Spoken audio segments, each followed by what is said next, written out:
Itong si Marcoleta, ito naman ang matindi. Ito naman ang matindi, si Rodante Marcoleta. Imaginein mo mga kabunyog, ay di ba ang isang dahilan kaya nagpatawag ng special session? Kasi may 5 general na magre-retiro na, inappoint ni PBBM, inangat yung rank, inakat yung ranggo, general, 5 yun, 5.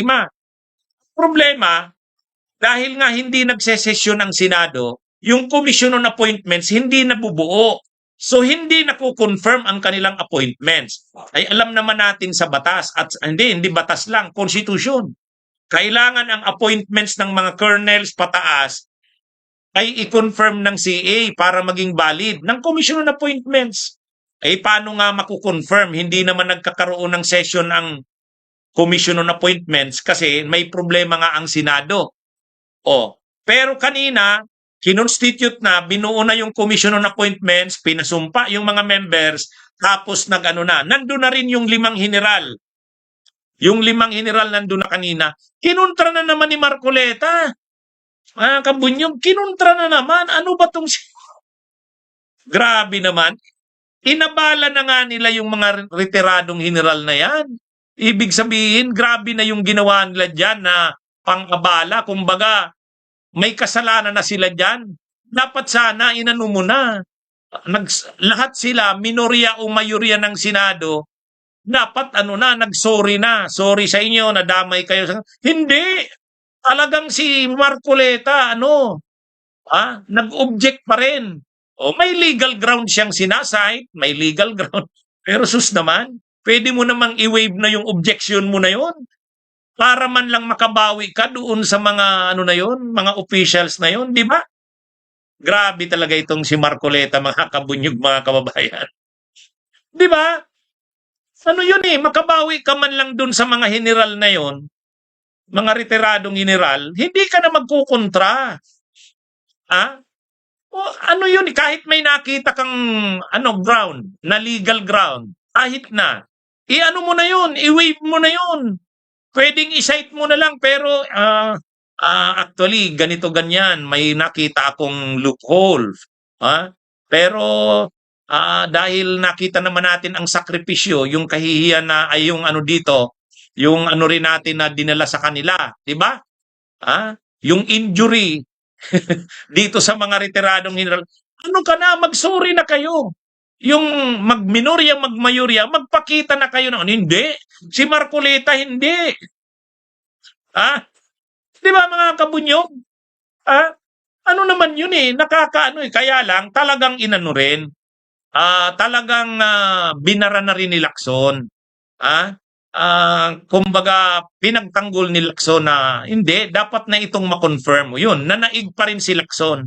Nanaig pa rin yung mayorya. Pero nakakahiya talaga itong si Marcoleta. Grabe mga kabunyo. Bakit nag-special session? Kasi kung hindi nag-special session ngayon, kawawa yung mga general na yun. Magre-retire sila na hindi official ang kanilang ranggo na promote sila. Kasi hindi confirmed ng Commission on Appointments. Hindi pwede yun. So ibig sabihin, ang sweldo nilang tatanggapin pag retire nila, mababang ranggo, di mababang sweldo. Kaya ito mga kabunyog,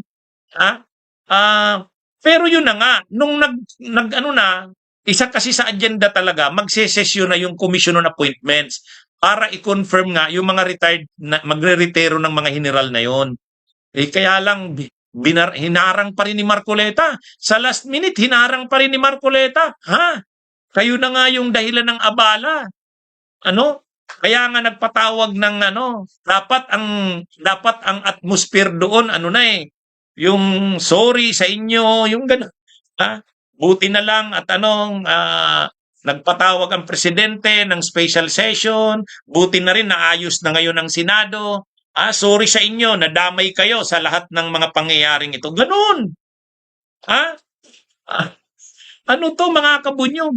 Ibang klase. Kaya ako, diyan nyo ako maunawaan, nung pumunta si Marcoleta kay Lenny, anong vlog ko, sabi ko, huwag kayong maniniwala sa panlilinlang at pakulo ni Marcoleta. Kaya nung pinapasuri ako ni Marcoleta noon, sabi niya, I want him to apologize, Mr. Chair. Sabi ko, I'm sorry, Mr. Chair. I will not apologize kasi sa tingin ko, ha, totoo yung sinabi ko na hindi ako naniniwala dun sa pagpapakita ni Marcoleta ng ano na yun. Oh, opinion ko yun. Di ba? Oh, opinion ko yun. Oh, eh ngayon nakikita mo na naman eh. Kahit gaanong sabihin mong may point ka, kahit sabihin mo may point ka, pero pwede mo namang sabihin yung point mo and then i-ano mo na.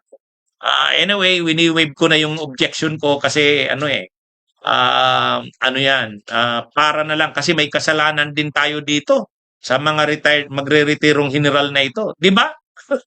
Oh, kaya mga kabunyog, mga kabayan, isa pa yan.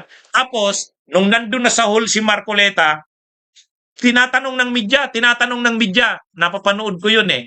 Oh, tinatanong ng media, kinukunan siya ng reaksyon. Anong masasabi nyo na may ba, ano na, nagkaroon na ng change sa leadership ng Senate? Ano po bang ano ninyo? Alam nyo kung anong sagot na naman ni Marcoleta? Ay, ayaw ko na sumagot sa inyo kasi ano, pag sumasagot ako sa inyo, hindi naman lumalabas sa dyaryo yung mga sagot ko eh. Imagine, parang si Cayetano, parang mga bata. Parang mga bata. Sabi ni Marcoleta, ang dami kong sinasabi. Pag nagtatanong kayo, sinasagot ko. Hindi naman lumalabas. Oh, yung mga sinasabi ko, hindi nyo naman binabalita eh. Ha? Matindi mga kabunyog. Sabi ko, grabe itong taong ito. Pareho sila ni Cayetano. 'Di ba ang reklamo rin ni Cayetano ganun din? Hindi naman daw lumalabas sa balita ang tungkol sa kanila eh. Oh. Tapos may dala-dala pang dyaryo si Cayetano, lahat ng dyaryo nandoon, inisais. Oh. Kaya ito mga kabunyog, mga kababayan, anyway, ngayon sabi ni Marcoleta, ano, ayaw ko na, hindi na ako sasagot kasi hindi nyo naman linalabas ang mga sinasabi ko eh. Natawa ko dun. Okay, sige mga kabunyog, mga kababayan. Ito ang ating talakayan. Magandang araw Pilipinas at mundo tungkol sa nangyari kanina sa Senado. May iba pa akong topics. Pumupos lang muna ako dito sa mga mga pro-Duterte senators. Nung umaga hindi sila pumasok, pero nung nakita nilang wala na talagang pag-asa, sumurrender na rin si Cayetano, pumasok na sila nung hapon. Ito ang aking reactions. Okay, mga kabunyog, mga kababayan, magandang araw sa inyong lahat. Mabuhay po tayo.